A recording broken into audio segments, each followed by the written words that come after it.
बिस्मिल्लाहिर्रहमानिर्रहीम। अस्सलाम वालेकुम। कैसे हैं आप? आज हमने 9th क्लास की एक्सरसाइज 1.5 और उसका क्वेश्चन नंबर 6 जिसका हमने फर्स्ट पार्ट कंप्लीट कर लिया था। आज हमने उसका सेकंड पार्ट सॉल्व करना है। तो सेकंड पार्ट में सेकंड पार्ट में हमारे पास डी ए और इसका इन्वर्स है, फिर ए इन्वर्स डी इन्वर्स है। तो मैंने यहाँ पे लिख लिया ए का, यहाँ पे हमारे पास आ गया मैट्रिक्स और डी की जगह पे यहाँ पे डी का मैट्रिक्स आ गया। तो पहले हमने सबसे पहले हमने इसकी लेफ्ट हैंड साइड सोल्व करनी है। तो लेफ्ट हैंड साइड हमारे पास इक्वल है, लेफ्ट हैंड साइड इक्वल है डी ए और उसका इन्वर्स। तो हमें डी ए का इन्वर्स फाइंड करने के लिए सबसे पहले हमारे पास इन्वर्स का फॉर्मूला होना चाहिए। तो इन्वर्स हमारा किसके इक्वल होता है? डी ए का इन्वर्स इक्वल है 1/डी ए का डिटर्मिनेंट और एडजॉइंट डी ए। ठीक है, तो इसका इन्वर्स फाइंड करने के लिए हमारे पास क्या होना चाहिए? पहले तो डिटर्मिनेंट होना चाहिए और एडजॉइंट होना चाहिए। उसके बाद हम डी ए इन्वर्स को फाइंड करने के लिए हमारे पास डी ए का डिटर्मिनेंट होना चाहिए और एडजॉइंट डी ए होना चाहिए। तो पहले तो हमारे पास डी और ए दो हैं। अगर ये हमारे पास मैट्रिक्स एक मैट्रिक्स होगा तभी हम उसको सॉल्व कर पाएंगे ना। तो हमें क्या करना पड़ेगा? सबसे पहले डी ए को मल्टीप्लाई करवाना पड़ेगा। तो डी की जगह पे डी ए का मल्टीप्लीकेटिव इन्वर्स हमने फाइंड करना है, इन दोनों को मल्टीप्लाई करना है हमने। तो पहले क्या लिखेंगे? डी है तो डी का हमारे पास मैट्रिक्स आ जाएगा। डी का मैट्रिक्स हमारे पास 3 1 -2 एंड 2। फिर उसके बाद है ए। तो ए की जगह के एक की जगह पर हम ए का मैट्रिक्स लिख देंगे, वो हमारे पास है 4 0 -1 और यहाँ पे आ जाएगा 2। इन दोनों को हम मल्टीप्लाई कर लेते हैं सेम वैसे ही मेथड से जैसे हम रोज करते हैं। देखें, फर्स्ट रो को फर्स्ट कॉलम के साथ मल्टीप्लाई करवाते हैं हम। 3 × 4 यहाँ पे आ जाएगा प्लस 1 × -1।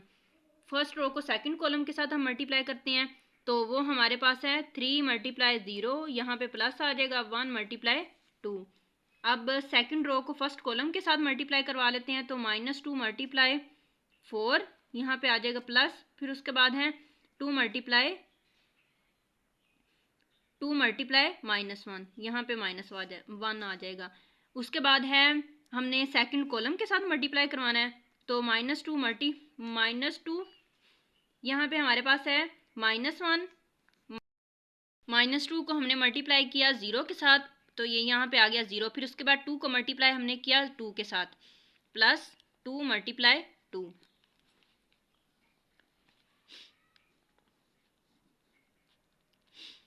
अब देखें, 3 को 4 के साथ हमने मल्टीप्लाई किया, 3 4 12। तो यहाँ पे हमारे पास आ जाएगा 12 प्लस -1 को 1 के साथ मल्टीप्लाई किया तो यहाँ पे 1 आ जाएगा। 3 को 0 के साथ मल्टीप्लाई किया तो यहाँ पे हमारे पास आ जाएगा 0 प्लस 2 1 2। फिर 4 को 2 के साथ मल्टीप्लाई किया तो वो 4 2 8, साथ माइनस है तो माइनस आ जाएगा प्लस -2 1 2। उसके बाद -2 को मल्टीप्लाई किया 0 के साथ तो आंसर आ गया 0 प्लस 2 2 4। तो यहाँ पे आ गया 4। अब इसका आंसर निकाल लेते हैं हम। डी ए इक्वल है, अब देखें 12 में से हमने 1 माइनस किया तो ये हमारे पास 11 आ गया। यहाँ पे 2 और -8 -10 तो दोनों नंबर हमारे पास ऐड हो जाएंगे तो यहाँ ये आ जाएगा 10 और साथ माइनस का साइन आ जाएगा, यहाँ आ जाएगा 4। तो डी ए हमने फाइंड कर लिया। अब हमने डिटर्मिनेंट फाइंड कर लेना डी ए का। डी ए इसका डिटर्मिनेंट हमने फाइंड करना है। तो इधर मैंने यहाँ पे भी बार लगा दी और इसके मैट्रिक्स के ऊपर भी मैंने बार लगा दी है। -10 यहाँ पे आ जाएगा 4। और उसके बाद देखें हम कैसे करते हैं, ये बार थी क्रॉस में हमने मल्टीप्लाई करवा देनी है। तो 11 × 4 यहाँ पे आ जाएगा माइनस और 10 को 2 के साथ मल्टीप्लाई किया 10 to the 20 और ये माइनस और ये माइनस प्लस हो जाएंगे तो यहाँ पे आ जाएगा प्लस और यहाँ पे आ गया 20। हमने 11 को 4 के साथ मल्टीप्लाई किया तो 44 आ गया प्लस 20। तो इन दोनों को हमने ऐड किया तो हमारे पास आ जाएगा 40 62 62 आ गया, 64 बंद करें, 44 + 20 इन दोनों को हमने ऐड किया तो हमारे पास आ गया 64। तो इसका हमने डिटर्मिनेंट फाइंड कर लिया। अब हम इसका एडजॉइंट फाइंड करेंगे। डी ए का हमने एडजॉइंट फाइंड करना है। एडजॉइंट डी ए इक्वल है, देखिए हमारे पास हमने डायगोनल्स की जगह चेंज करनी होती है तो वो हमारे पास 4 ऊपर चला जाएगा, 11 नीचे आ जाएगा। और यहाँ पे हमने साइन चेंज करने होते हैं तो 2 प्लस का है माइनस का 2 आ जाएगा।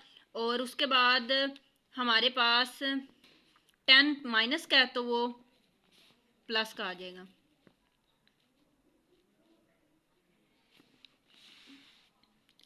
अब हमने एडजॉइंट भी फाइंड कर लिया। अब हम इसका इनवर्स जो है वो इजीली फाइंड कर सकते हैं क्योंकि हमने इसका डिटर्मिनेंट भी फाइंड कर लिया और एडजॉइंट भी फाइंड कर लिया है। तो वो हमारे पास ए इनवर्स 1 डी ए का डिटर्मिनेंट हमने फाइंड किया था, वो हमारे पास आ गया था 64। और इसका एडजॉइंट है 4 - 2 10 और 11। इसको हमने अंदर मल्टीप्लाई करवा देना है। यहाँ पे हम लिखेंगे डी ए और उसका हमारे पास है इनवर्स। तो हमने अंदर मल्टीप्लाई करना था 1/64 को, तो 4/64 आ जाएगा यहाँ पे। फिर उसके बाद है -2/64। उसके बाद है हमारे पास 10/64, 11/64। अब इसको सोल्व कर लेते हैं। देखें 4 2 पे करते हैं, 2 2 4 2 3 6 2 2 4। फिर उसके बाद है 2 1 2 2 1 2 2 6 12। तो हमारे पास यहाँ पे जो आंसर आया है इसका 1/16, ठीक है। फिर उसके बाद 2 1 2 2 3 6 2 2 4। तो यहाँ पे हमारे पास आ जाएगा 1/32। साथ इसके माइनस है तो यहाँ पे हम माइनस लगा देंगे। उसके बाद है 10, यहाँ पे 2 5 10। और उसके बाद है 2 3 6 2 2 4। तो यहाँ पे आ जाएगा 5/32। तो 11/64 नहीं डिवाइड हो सकते तो इसलिए 11/64 वैसे का वैसे नीचे आ गया।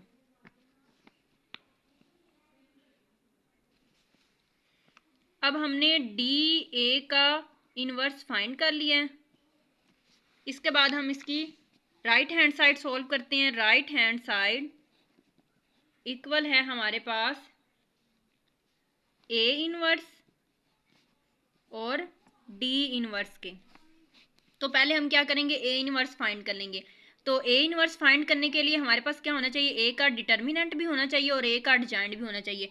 तो हम फर्स्ट पे ए का डिटर्मिनेंट फाइंड कर लेते हैं।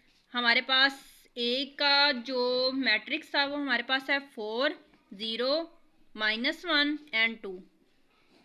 क्रॉस में इसको मल्टीप्लाई करवा देना, 4 2 8, यहाँ पे 8 माइनस और माइनस यहाँ पे आ जाएगा माइनस और -1 जब मल्टीप्लाई करेगा 0 के साथ तो आंसर आ जाएगा 0। इक्वल है, यहाँ पे आंसर आ गया हमारे पास 8। एडजॉइंट 8 फाइंड कर लेते हैं। एडजॉइंट 8 में हमारे पास इनकी जगह हमने चेंज कर देनी, 2 ऊपर चला जाएगा 4 नीचे आ जाएगा। यहाँ पे 0 वैसे का वैसे और 1 के साथ माइनस है तो ये 1 वैसे का वैसे हम लिख देंगे, प्लस में इसको चेंज कर दिया हमने। ये एडजॉइंट हो गया। अब ए का इन्वर्स हमने फाइंड कर लेना है। ए का इन्वर्स बराबर है 1/, यहाँ पे हम डिटर्मिनेंट लिखते हैं तो डिटर्मिनेंट हमारे पास क्या आया था 8, ये 8 लिख दिया। उसके बाद एडजॉइंट लिखना है तो एडजॉइंट 2 0 1 4 ये आ गया। इसको अंदर हमने मल्टीप्लाई करवा देना है, 2/8 0/8 1/8 4/8 2 1 2 और यहाँ पे आ जाएगा हमारे पास 2 4 8, ये ओवरऑल 0 हो जाएगा। 1/8 वैसे का वैसे, 4 1 दा 4, 4 2 दा 8। अब हमने b का इन्वर्स फाइंड करना है, तो b का इन्वर्स फाइंड करने के लिए हमारे पास क्या होना चाहिए, b का डिटर्मिनेंट भी होना चाहिए और एडजॉइंट b भी होना चाहिए। तो हम b का पहले डिटर्मिनेंट फाइंड कर लेते हैं। b का हमारे पास, सॉरी यहाँ पे हमारे पास है d, तो यहाँ पे हमने d का डिटर्मिनेंट फाइंड करना है, d का ही इन्वर्स फाइंड करना है और d का ही डिटर्मिनेंट। तो d का हम डिटर्मिनेंट पहले फाइंड कर लेते हैं। d की हमारे पास जो मैट्रिक्स है वो है 3 1, यहाँ पे आ जाएगा -2 एंड 2, ठीक है। अब हमने इसको क्रॉस में मल्टीप्लाई कर देना है, 2 3 6, यहाँ पे 6 आ जाएगा, 2 1 दा 2 और माइनस माइनस प्लस हो जाएगा, ये आ गया 2 6 2, इन दोनों को हमने ऐड कर दिया तो यहाँ पे आ गया हमारे पास 8। उसके बाद हमने d का एडजॉइंट फाइंड कर लेना है। एडजॉइंट d वो इक्वल है हमारे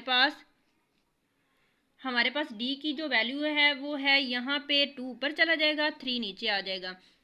फिर उसके बाद 1 जो है वो है प्लस का तो माइनस में चेंज हो जाएगा, 2 हमारे पास माइनस का है तो वो प्लस में चेंज हो जाएगा।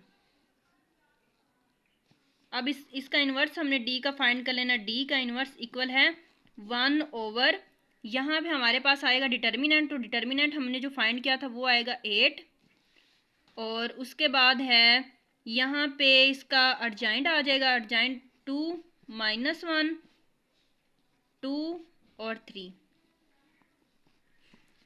अब हमने a का इन्वर्स जो आया था और d का इन्वर्स आया था, इन दोनों को हमने मल्टीप्लाई कर लेना है। तो यहाँ पे हमने इसको डिवाइड कर लिया था, तो डिवाइड हमने नहीं करना, यहाँ तक इसको हमने इसको और इन दोनों को आपस में मल्टीप्लाई कर। अब हमने a इन्वर्स और d इन्वर्स को आपस में मल्टीप्लाई करवा देना है। तो हमारे पास 1/8 और 1/8 को हम मल्टीप्लाई करवा देते हैं, यानी 1 को 1 के साथ मल्टीप्लाई किया तो आंसर 1 नहीं आएगा। फिर उसके बाद 8 है, तो 8 को 8 के साथ हमने मल्टीप्लाई किया तो 8 8 64, यहाँ पे आ जाएगा 64, ठीक है। उसके बाद हमने इन दोनों को मल्टीप्लाई करवा देना है, तो मल्टीप्लाई हम करवाते हैं। फर्स्ट पे पहले इनको लिख लेते हैं, 1 4 2 -1 2 और यहाँ पे आ जाएगा 3, 1/64 वैसे का वैसे नीचे आ जाएगा। अब हमने फर्स्ट रो को फर्स्ट कॉलम के साथ मल्टीप्लाई करवा लेते हैं, 2 मल्टीप्लाई 2 प्लस, फिर उसके बाद है 0 मल्टीप्लाई 2, और उसके बाद है 2 मल्टीप्लाई -1, यहाँ पे आ जाएगा प्लस, और उसके बाद है 0 मल्टीप्लाई 2 को हमने मल्टीप्लाई किया -1 के साथ, फिर उसके बाद 0 को मल्टीप्लाई किया 3 के साथ, तो 0 मल्टीप्लाई 3 आ गया। अब हमने सेकंड रो को फर्स्ट कॉलम के साथ मल्टीप्लाई करना है, तो 1 मल्टीप्लाई 2, यहाँ पे प्लस आ जाएगा 4 मल्टीप्लाई 2। अब हमने सेकंड रो को सेकंड कॉलम के साथ मल्टीप्लाई करवाना है, तो 1 मल्टीप्लाई -1, यहाँ पे आ जाएगा प्लस, फिर उसके बाद है 4 मल्टीप्लाई 3, 1/64 वैसे का वैसे नीचे आ गया। और इन दोनों को हम सोल्व कर लेते हैं, 2 2 4, यहाँ पे 2 आ जाएगा, 0 हमारे 0 जो है 2 के साथ मल्टीप्लाई होगा तो आंसर आ जाएगा 0, यहाँ पे 0 आ गया। 2 को मल्टीप्लाई किया -1 के साथ तो यहाँ पे -2 आ जाएगा, और 0 को 3 के साथ मल्टीप्लाई किया तो आंसर आएगा 0।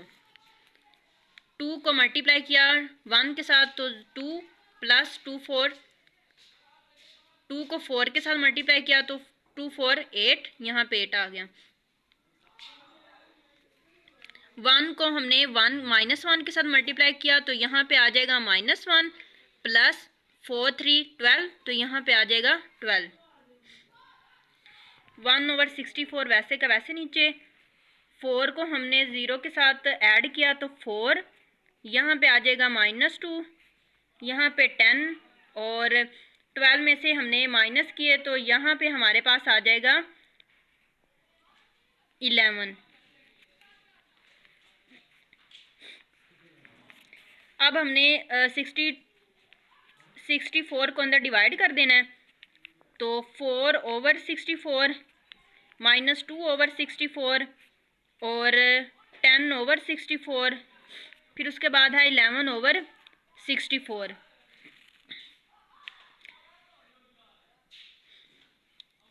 2 2 4 2 3 6 2 2 4 और 2 1 द 2 2 3 6 2 2 4। उसके बाद है 2 1 द 2 2 1 द 2 2 6 12, यानी हमारे पास जिसको हमने फर्स्ट को सोल्व किया था तो 1/16 आया हमारे पास। इसको हमने सोल्व किया तो 1/32, साथ माइनस है तो ये माइनस आ जाएगा। 10 को 2 5 10 और 2 3 6 2 2 4 5/32 ये आ गया। उसके बाद 11/64 वैसे का वैसे आ जाए क्योंकि ये कटते नहीं है। और ये हमने फाइंड कर लिया है A inverse and D inverse. अब हम इसकी लेफ्ट हैंड साइड और राइट हैंड साइड चेक कर लेते हैं।